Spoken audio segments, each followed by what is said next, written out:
अस्सलामुअलैकुम dear friends, कैसे हैं आप सब। मैं बिल्कुल ठीक हूँ। उम्मीद है कि आप भी बिल्कुल ठीक होंगे। जी जनाब, आज क्या बनाएं।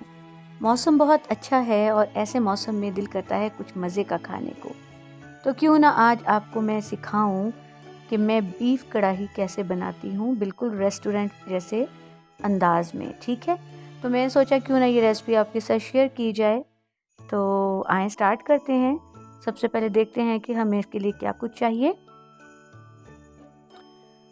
पहले तो वही मेन इंग्रेडिएंट हैं। ज़ाहिर है हर सालन के अंदर मसाले वही डलते हैं जो हर चीज़ में डलते हैं। हमें प्याज चाहिए होगा और साथ में अदरक लहसुन का पेस्ट चाहिए और 1 से 2 टमाटर चाहिए। इसके अलावा होंगी सब्ज़ मिर्च और होगा सब्ज़ धनिया।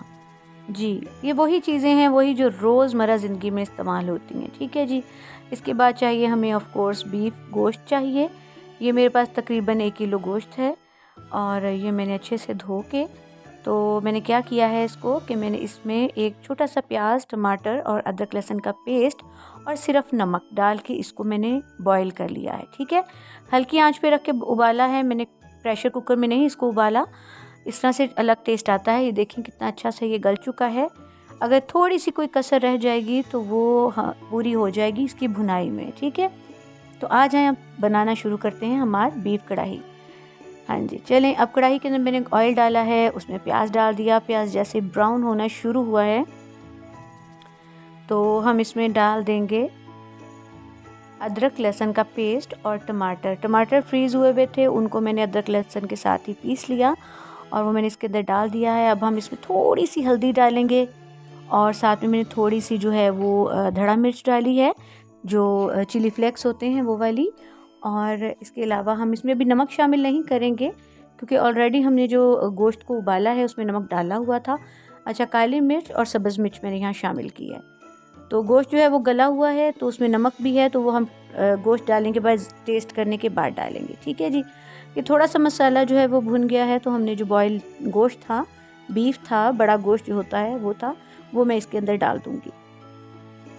और जो थोड़ा बहुत पानी उसके अंदर जो उसकी यखनी थी वो भी मैं इसमें शामिल कर दूंगी। अच्छा जी, अब हम क्या करेंगे कि इसको कुछ देर के लिए कवर करके रख देंगे हल्की आंच पे।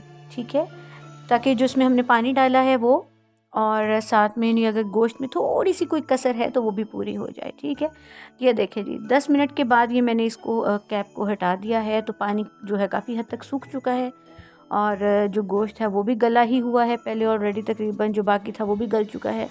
मसाला भी हमारा घुल चुका है। अब इसको मैं क्या करूँगी, इसकी हम बहुत अच्छे से भुनाई करेंगे, चम्मच हिलाते जाएंगे और भुनाई करते जाएंगे।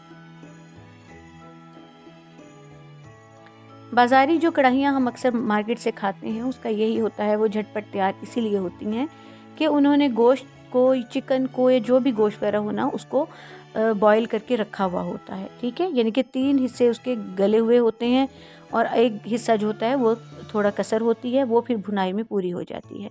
यहाँ मैंने सब्ज़ धनिया भी इसमें शामिल कर दिया है। ठीक है, और इसको हम अच्छे से भून रहे हैं। अब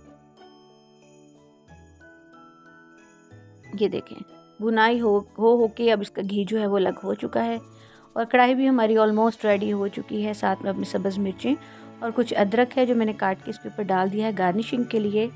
और बहुत ही टेस्टफुल, बहुत ही मज़े की इसकी ग्रेवी है और गोश्त भी बहुत अच्छे से गल चुका हुआ है। ये बिल्कुल इसका जायका आपको रेस्टोरेंट स्टाइल या ढाबा स्टाइल, जैसे भी जिस चीज़ का भी आप इसको नाम देना चाहें, वो कढ़ाई रेडी है। ठीक है जी, और सबके साथ मिलके खाइएगा। और आज की रेसिपी पसंद आई हो तो चैनल को लाइक कर दें, सब्सक्राइब कर दें और बेल आइकन को प्रेस कर दें ताकि मेरी आने वाली सब वीडियोस आपको सबसे पहले मिल सके।